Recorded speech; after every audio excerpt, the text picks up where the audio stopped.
kaze mu kiganiro amazi y'ubuzima mutegurirwa kandi mugashikirizwa n'ishirahamwe Transodre Burundi n'inshuti zaryo. Ikiganiro c'abana kirimo inyigisho ngirakamaro mu byo kumenya Imana. Uhagarikiye ikiganiro Seve Nibona, umuhinga w'ivyuma Mishere na Mubano.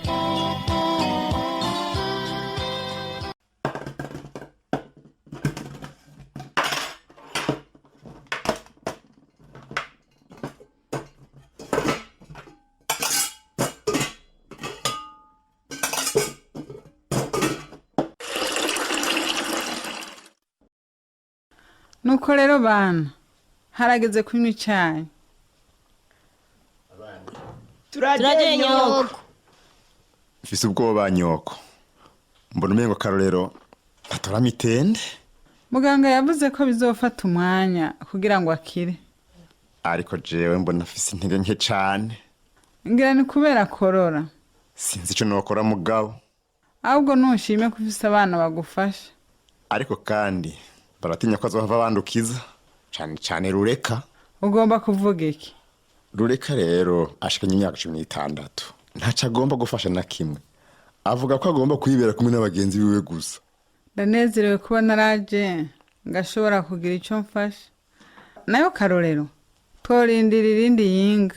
Turabe ko imiti yokora igikorwa cayo.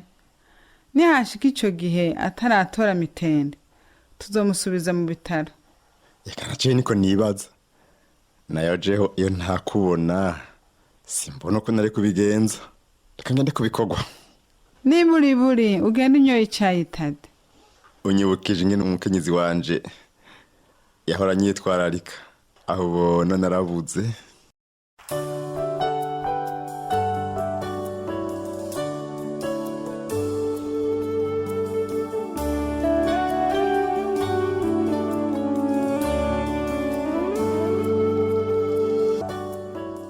Tade, nguma ndagusengera.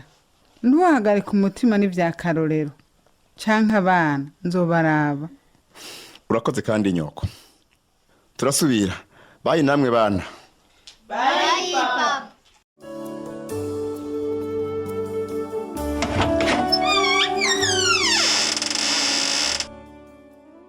Ntavyo nzosubira gukora amazi. Kubera iki nguma nza gukorera Karorero. Ega sije natumye agwara. Ufise ingorane kigarureka. Ingumbarire. Ni vya Karorero. Nguma ndamwitwararika kandi nawe arushiriza kugwara. Mugabo ni musaza wawe. Wibaza ibihe byose yakwitwararitse nawe. Nyoko, sinzi uko no bivuga. Ariko niyumvira yuko Karorero agwaye sida. Iki? Twamye tubivugana n'abandi kwishure. Karorero aguma aremba uko imisi igenda. Nanje asigaje kunyandukiza. Rireka. Karorero nta sida agwaye. Twaramupimishije ku bitaro. Agwaye igituntu. Bizofata umwanya kugira ngo akire. Ivyo nivyo abaganga bose bavuga. Ntibigera bavuga sida. Bamavuga ko ari bindi. Urambabarira nyoko. Singomba kwandura sida. Reka. Niyumvira ko twakwicara hamwe aho papa wawe azira tukabivugana. Ni birebire. Kubera ko atigera aboneka nga igihe ndamukeneye. Imisi yose gukora. No mu misi yose irangiza iyinga. Niyumvira yuko uri kurarenga karimbira Rureka. Papa wawe ntaca adakora ngo mumererwe neza. Na cyane ubunyoko wanyu atakiriho. Sinzosubira kwitaho Karorero. Nuko nyene.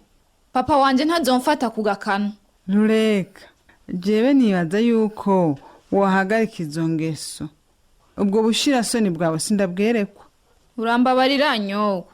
Je mfise ubwoba gusa. Ndabizi Rureka. Ntibikoroheye. Kandi nabagira barumuna bawe babiri ntibiboroheye. Barakeneye umuvukanyi w'umwigeme akuze nkawe wo kubafasha. Nanje ndavyibaza.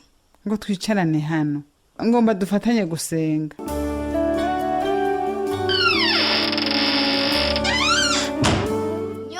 Nyoko, uri. Uwo muntu avuze ugwamo ninde? Amahoro nyoko. Twaje turiruka inzira yose. Twazaniye Karorero agasupu gashushe hamwe n'umukate.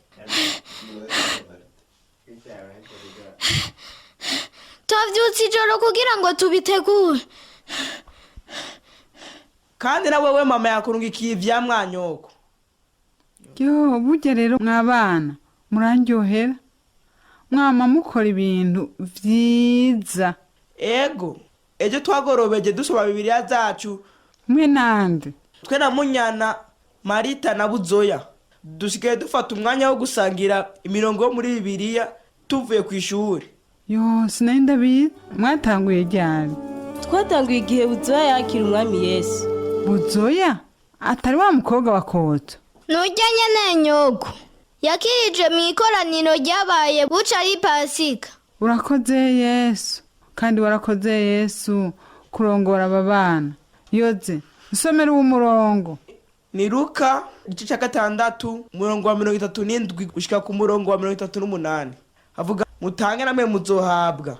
Ingero nziza itsindagiye inyigishe isesekaye iyo bazobaha muco muteze. Bana, agace kanyuma k'uwo murongo niko gahambaye cyane. natwe niko twiyumviriye nyoko. Nicyo gituma twaciye dukorera akarorero umukate n'isupu. Ariko nyene nuko mama wanje yadufashije. Mwakoze neza abana, muranezereje cyane. Byose tubikesha wowe nyoko. Ni wowe watubwiye ivya Yesu. Dushimira Imana niyo tubikesha byose. Yoze niwoja kuraba karorero ingene ameze. Uyu munsi mu gitondo yavyutse atameze neza. Munyana Marita tujane mu gikoni muruhuke gatoya kuko mutegeza kuba murushi cyane cyane wewe Munyana. Ukuntu naje nsimbagurika nyaruka ntiwari kuraba. Igihe naho Yozefu na Marita bansize baciye bandindira. Ndazi ukuntu Munyana nyaruka. Muze bakobwa ndiko ndategura ivy'abana batade bashika bafungura. Mwaramutse mwese. Mwaramutse Tade. Sinari niteze kuza kare nk'uko. Ndabona ko twaronse abashitsi. Kandi nari numvise ijwi rya Yozefu aririmba. Nivyo. Mbega izinjya zose zavuye. Aba bana bazindutse bazitegura ngo bazizanire karorero. Niho bagishika. None uyu munsi kuje kare cyane. Nari nimviriye yuko ko ari kuwa 6 notahakane wo karuhuka gatoya. Kandi nagomba kumarana umwanya n'abakobwa banje. Mbega rureka ari hehe? Yatemberereye umugenzi ntaza guteba. Mwaramutse onke Tade. Uri ngaho Yoze. Nari namaze kumva ijwi ryawe. Wakoze kuzi no kundava. Kandi rero bana mwakoze cyane kutugemurira. Ni vyiza cyane. Bana genda mwe murakina. Murabe ko mwobona Rureki iyo yagiye. Nanjye tube turavugana na oncle Tade. Munyana mwe murajana nabo bandi bana. Ego cyane nyoko. Bakobwa muze tugende. Turasubira nyoko. Tade ubona atari abana beza. Wamenya igituma bazanye isupu n'umutima. Biyo nkuru. Nukubera ibyo basomye muri Bibiliya. Ibyo gukurikira Yesu ntibabivuga ku munwa gusa. Baramukurikira koko. Kandi rero ni kenshi ndagumye niyumvira ukuntu Yozefu ari umwana adasanzwe. Urazi none icyo bakoze kinyibutsa Yesu. None abana bakwibutsa Yesu. Mu butumwa bwa Yohana Bibiliya ivuga yuko umunsi bwaca bahimbaza Pasika. Yesu yari kumwe n'abigishwa biwe bakoranye basangira imfungurwa. Yari yamaze kumenya yuko Yuda Isikariyota wari yicaranye nabo ku meza yahava mugurisha. Niyo babona Yesu ahagurutse agasuka amazi mu ibesani.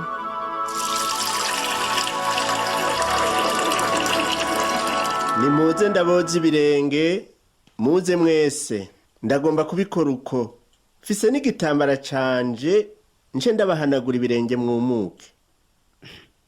Shoka gute ku mwana w'Imana yonyoza ibirenge? Ufise ingorane nyabakigapete. Ubwira unyoza ibirenge ga mwami? Ndiyo tahura ico ndiko ndakora Petero. Ariko uzobitahura mu nyuma? Eka nta na rimwe wewe wonyoza ibirenge. Rero Petero ntakogeje ibirenge. Ndiwoba ukiri umwigishwa wanje? Ako kubera iki ga mwami wanje? Ni ikibazo cerekeye ukumvira. Nugutahura ibyo muzokora jewe namaze kurengana. None ko utari wabivuze ga mwana. Ahubwo ntunyoza ibirenge gusa. nunyoze n'intoki n'umutwe. oya petero ntuzi yuko uwoze aba agize isuku natwe twagenze cyane n'amaguru none ibirenge birakeneye kozwa. Urakoze mwigisha. hari ibintu bibiri byatumye ndaboza ibirenge. Ibituma bibiri? icya mbere mugira neza kunyita umwami cyangwa umwigisha kuko niko biri. ari kibi nabigize ngo ndababera akarorero nuko ibyo ndabagiriye muzobigirira abandi. None ga mwami nuwo n'umugano duciriye? oya petero ibyo nabikoze kugira ngo mumenye yuko abashumba bataruta bashebuja kandi ko intumwa zitoruta uwazitumye. urabitahuye? Ndibaza. ni ubutumwa bwerekeye guca bugufi. mwebwe ko muri ntumwa zanje zizokwigisha ibyanje mwame mwibuka ko mudakwiye kwifata nk'abakuru bahambaye. ngomba rero ko mubishira mu ngiro. ngomba ko muzokoza ibirenge by'abandi. ego mwami tuzobikora. nuko gusa atari mwese muzobishira mu ngiro kuko hariho umwe muri mwebwe ngaha kandi muri iri joro nyene mbere nza namwogeje ibirenge umwe muri mwebwe ahava umwasi wanje. Ninde ga mwami? ntawe ndababwira ndabibabwiye kugira ngo nibyashika mutahure yuko narinzi imbere y'igihe yuko ibyo bintu bihava biba muca mutahura ko ndi umwana w'Imana. Yego mwami. kandi mumenye yuko uko muja gukwiza hose inkuru nziza z'uko umucunguzi yaje uwuzokwakira ubwo butumwa mubahaye azoba nyakiriye kandi uwunyakiriye aba yakiriye Imana data yantumye. Yesu ntiyaje gukiza imitima gusa, yaje kuturonsa n'ivy'imibiri ikenera navyo. Ivyo rero nivyo b'abana bigishijwe bakabimenya, banegereje cyane. uti rero Yesu yarazi uza kuba umwasi wiwe ariko aramwoza ibirenge nk'abandi. Yego, ako n'akarorero keza ka Yesu.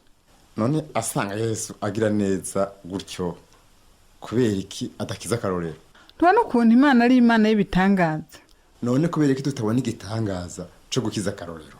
Kuko Imana ifise umugambi urengeye ubuzima bwacu. sindavyumva nyoko. dukeneye igitangaza kiruta ico. karorero akire.